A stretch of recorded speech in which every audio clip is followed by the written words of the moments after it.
So recently a new video of Alexandria Ocasio-Cortez has gone viral on the internet.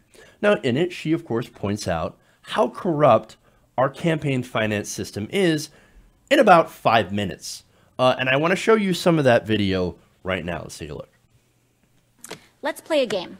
Let's play a lightning round game. I'm going to be the bad guy, which I'm sure half the room would agree with anyway. And I want to get away with as much bad things as possible, ideally to enrich myself and advance my interest, even if that means putting my interests ahead of the American people.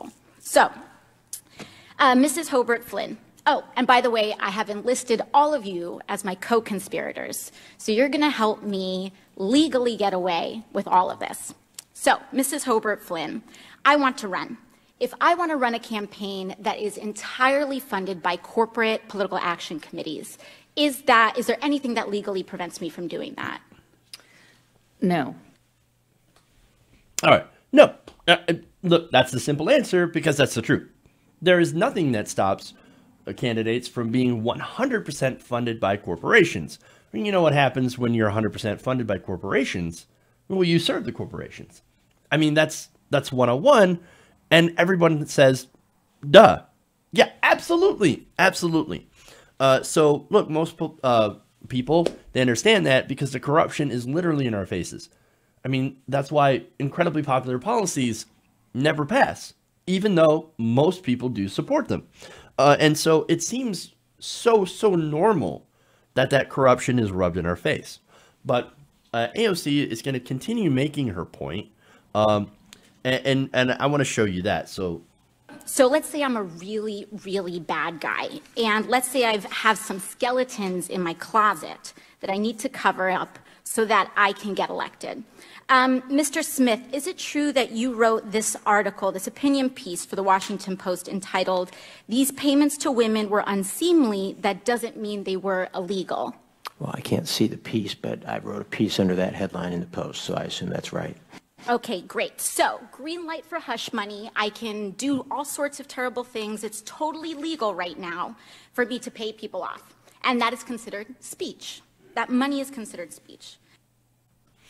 Again, she points out correctly that yes, money is speech. Since the I believe it was 1970s, 1980s, Buckley Valeo, one of the big decisions on money in politics, and you also had Bellotti versus First Bank. So that's when this actually started.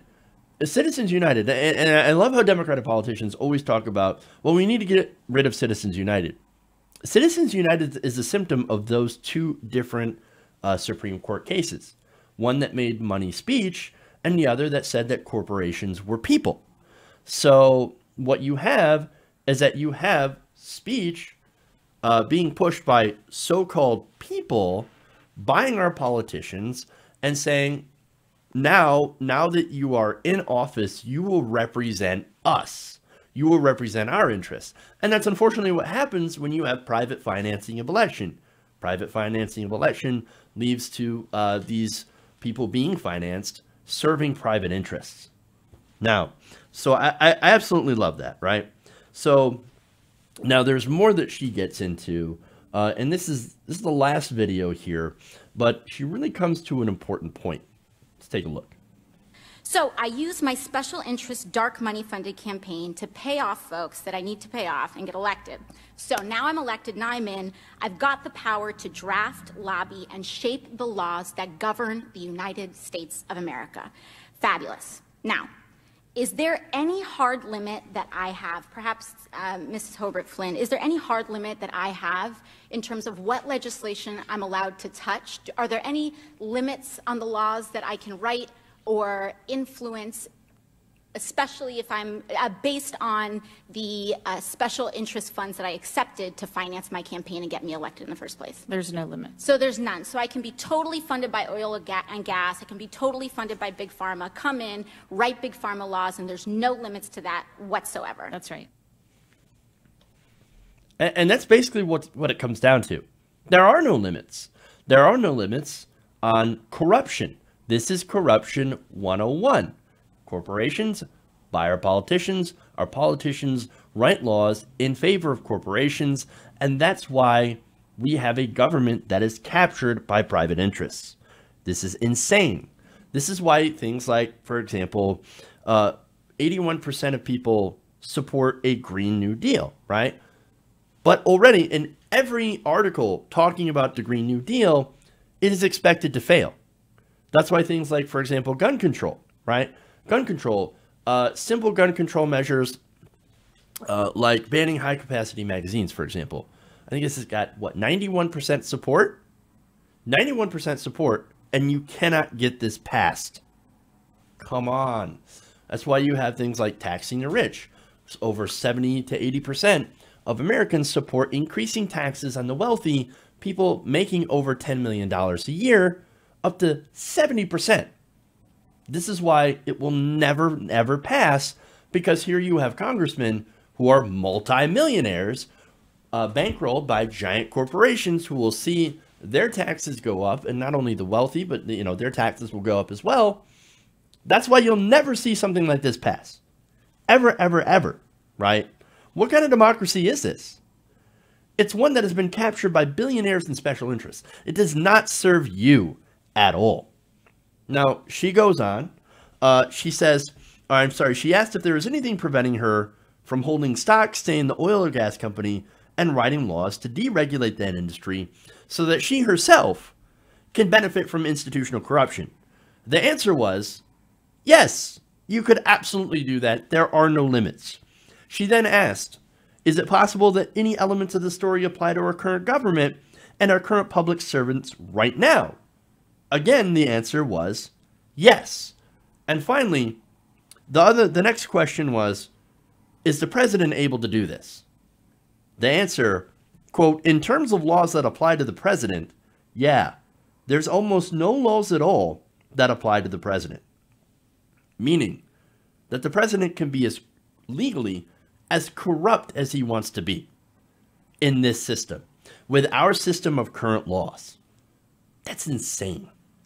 We live in an insane system. And there are people, thankfully, that are now inside the system, like AOC, that are pointing this out, the insanity. Look, this is not at all what the Founding Fathers envisioned for the country, right? Now, fortunately, they did know that there was some chance that these corporations, that these wealthy special interests would become so insanely powerful and influential enough to outright buy the government. And they put something into the Constitution that would allow the states to bypass Congress and the president to fix that corruption. You know what it's called? An amendment. And through amendments, you can do some pretty powerful things. For example, women who had absolutely no power, no ability to vote, no influence in the political process, were able to get the right to vote. Now, how do you get the right to vote if you don't vote? Well, you're able to do it through an amendment, through political pressure, right? The power of the tool of an amendment cannot be overstated, which of course that's why there's a very, very high bar to amending the Constitution.